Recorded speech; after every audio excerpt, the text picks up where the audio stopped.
Do you ever find yourself wondering if she's just being friendly or if she's really into you? Well, you are not alone. Most men miss the signals that women give off, and not because they're clueless, but because these signals are designed to be subtle. So today, I'm breaking down the 5 things that women do only if they're interested in sleeping with you. And yes, this works as well on your girlfriend or wife as it does on a woman that you just met for the first time. But before we get into the 5 reasons, let's first understand why women send such mixed signals. Why not just say it out loud? Well, there are 2 main reasons that a woman's advances are so subtle. First, a lot of women actually think that they are being direct when the things that they are saying and doing are actually quite cryptic. Because of the differences in the way that men and women communicate, many women don't even realize that they're being unclear in their communication. Then there are women who know that they're being cryptic and wish that they could be more direct, but they've been socialized not to be. They're trying to be polite. They're trying not to come on too strong, and they're trying to protect themselves from rejection and slut shaming. They're playing the game the way that it was written for them. And even though we can all agree that this game is outdated, we haven't advanced to a new way of doing things. Plus, they don't know that you're subscribed to this channel and thus are already capable of having direct conversations about sex, which remember, most guys are not. So instead of saying, I want to sleep with you, or even I have a crush on you, most women come up with ways to give you little green lights. Some are subtle, some are flirty, some are practically neon signs. Don't worry, we'll get to all of the types and I'll decode them all for you in this video. For now, all you need to know is that they are all permission-based signals. They're all a way of saying, hey, I'm open to this. Are you going to make a move? Now, the second reason that women's signaling works like this is a little more complicated, but it makes a lot of sense when we break it down. And that reason is that a lot of women have a more responsive sexuality. And I don't just mean responsive as in the opposite of spontaneous desire. I mean that a lot of women are turned on by a man's desire for them. On the extreme end, this is where like CNC and grape fantasies come into play. Women want to know that they are wanted. Being the object of your desire is a huge turn on for them, almost as much as the drive for pleasure itself. And that means in order to access her highest turn on, she needs for you to take the lead. And just the same way that I teach men how to make an environment of safety around the woman that you're interested in, her subtle cues and small permission-giving signals are her effort to make you feel safe enough to signal your desire for her and then take the lead on initiating the physical side of things. She's trying to give you a chance to demonstrate your confidence, your leadership, your masculinity, all by taking initiative. It's the sort of same way that a submissive is really in charge of the scene in BDSM, but that is the subject of another video. So without further ado, here are the 5 things that a woman will only do if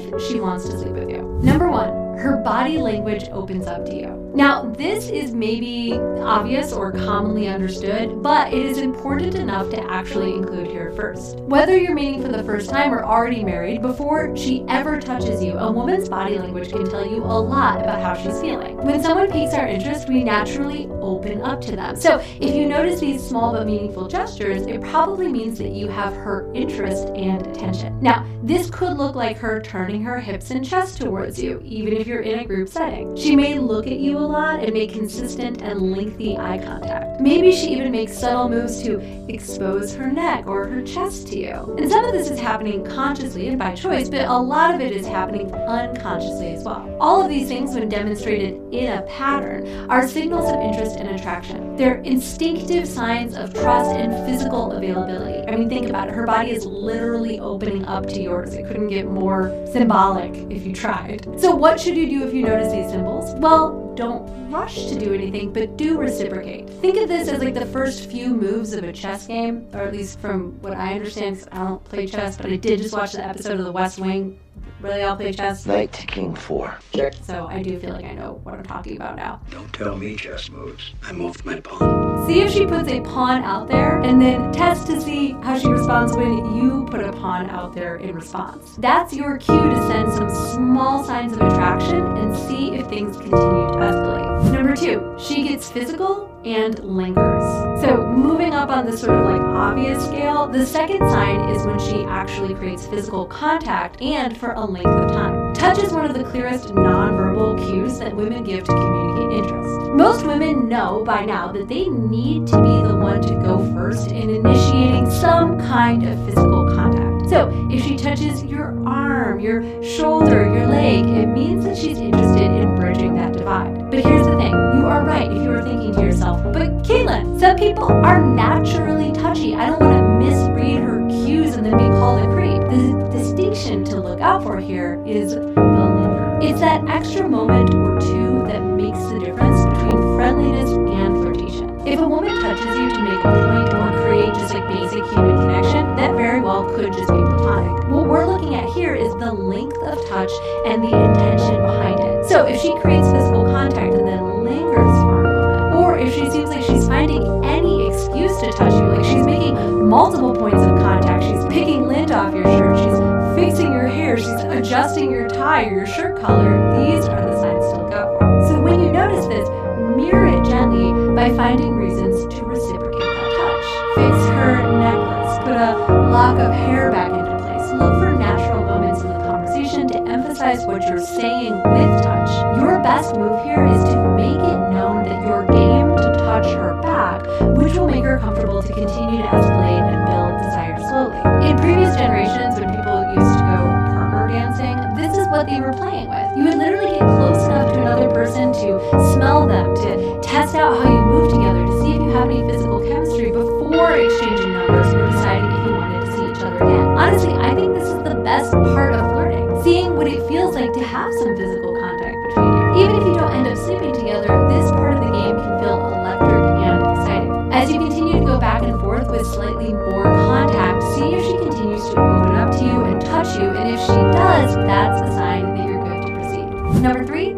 she creates opportunities to be alone with you. Now, this is a classic green light, but I think a lot of men miss it, and that is when she creates opportunities to get you one-on-one. Maybe she lingers after the event or the party is done, and you find yourself standing together as the last two in the room, or she follows you to the line for the bathroom or the snack bar, or she mentions that her roommate's out of town this weekend and says, you've got to come over and see my dog sometime. These are all ways that she's creating a space for something to happen. Like I said, women won't often make a very direct approach, but we are really good at setting up an environment where you might make a move. Again, even with these signs, it is important to stay respectful and continue to test to see if you're reading these signs correctly. So if you end up alone together in the line for drinks, or suspect that she's trying to get you alone, you can actually be direct with her and ask her in a playful way, are you trying to get me alone? Or even a more flirtatious thing like, I've thought about what might happen if we were alone together. If that feels like too much, simply take her up on the moment of privacy, or at least semi-privacy, that she's created, and continue to read her body language and escalate physical touch by getting closer to her, whispering to her, telling her a secret, creating some kind of an inside joke, or doing other things that signal that you have a private and special relationship with her. These are all things that you can do while you are waiting for a moment where you feel confident enough to make the next move. Number 4, she singles you out emotionally. Sex isn't just physical. It's emotional, especially for women. And if a woman is sexually interested, it means that she has singled you out, and her words will reflect it. She will use her words to let you know that she feels differently towards you than she does other men. She will say things like, I don't usually feel this comfortable with people, or I feel like I can totally be myself around you. These are good signs that she's telling you literally that you exist in a different category. You are different than men who she knows platonically. And again, if you're saying to yourself, but Caitlin, these things could be said to a friend, you're totally right. So look for the other signals, and in particular, look to see that all of them are part of a larger pattern. A little cue here, a small signal there, all of it adding up to mean something. So if you're noticing multiple and repeated patterns that indicate her interest, and then she hits you with one of these, it's a clear sign that she's opening the door to something more between you. And now that we've progressed beyond body language and into verbal communication, this is a great opportunity to really reciprocate and see how she responds. And of course, a statement like, I feel like you really get me, or I feel so safe with you, or you make me feel so, insert your own flirtatious adjective here, is a great opening to having a deeper, more direct conversation about how you feel about each other. All romantic relationships, and I would argue sexual ones too, are built on a foundation of feeling different, feeling chosen, feeling excited about the other person. So she's putting this bait out there, all you have to do is take it. Which leads me to number 5. She leaves the door open to escalation. My final sign that she's thinking about sleeping with space for it to happen. Sometimes the clearest signs are wrapped in casual phrases like, it's getting late, but I don't want to go home yet. Or a little like lip bite, look at your eyes. So what now? These are invitations. Like I said, women are all about creating an environment where you can make the move. And in terms of green lights, this is about as neon as it gets. But this is also where a lot of men freeze up. They aren't totally sure about where to take things, and instead of making a decision or pointing in one direction and then sticking to it, they sort of waffle, which can leave the woman feeling confused or disappointed. So if you find yourself in a situation where it seems like she's carefully orchestrating a moment where you can step in and make a move, it's probably because she is. This is your chance to decide if you want to continue to escalate. So take a moment and think for yourself if you want to take the next step. Remember, you don't have to. Even as a man who's being offered sex, you can say no. Remember, you're not agreeing to sleep with her by extending the offer to go back to her place or make out or to share a cab on the way home or whatever it is. You're just deciding on the next right step and then sharing it with her. In other words, you're only consenting to one thing at a time. You're not deciding whether or not you two are going to get married. Go ahead and ask if you can kiss her. Suggest going back to your place. If that feels like too much, then maybe just say, I'm really attracted to you and I'd like to keep exploring this connection. Or even ask her how she feels about you by saying something like, it seems like you're into me and you want to keep spending time together. Think about it like this. The worst thing that can happen is she backs out. And you've made it so that if she does, you both have a gentle landing. If you make your move in a respectful and considerate way, even the worst case scenario really isn't that bad. Sex and dating are complicated. I'm sorry.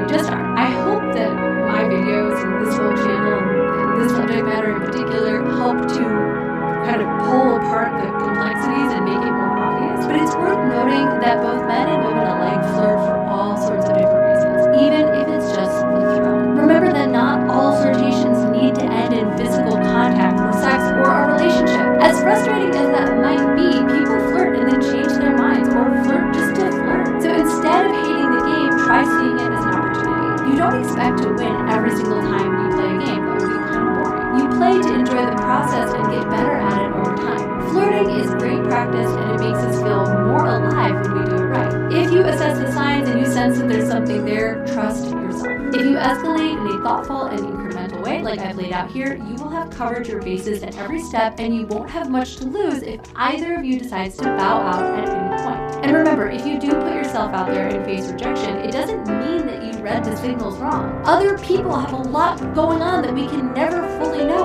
We don't really know what's happening inside of her mind or in her life. So don't make it mean anything about you or about women as a whole. Don't walk away with the all women are cryptic game players and I'm never going to try again attitude. You're not a victim here. You got to be flirted with and practice your flirting skills. Just review the tape like any good athlete would and get out there and compete again tomorrow. And on the bright side, if the night does end up with you two alone in your bedroom, I've got something that will help you to take things from good to unforgettable. You can download my free guide, 3 Sex Techniques to Wow Her, where I reveal 3 real pleasure maximizing techniques that I teach to my private clients. One of them being a secret trick that women actually use on themselves to edge themselves to orgasm. The link is in the description below.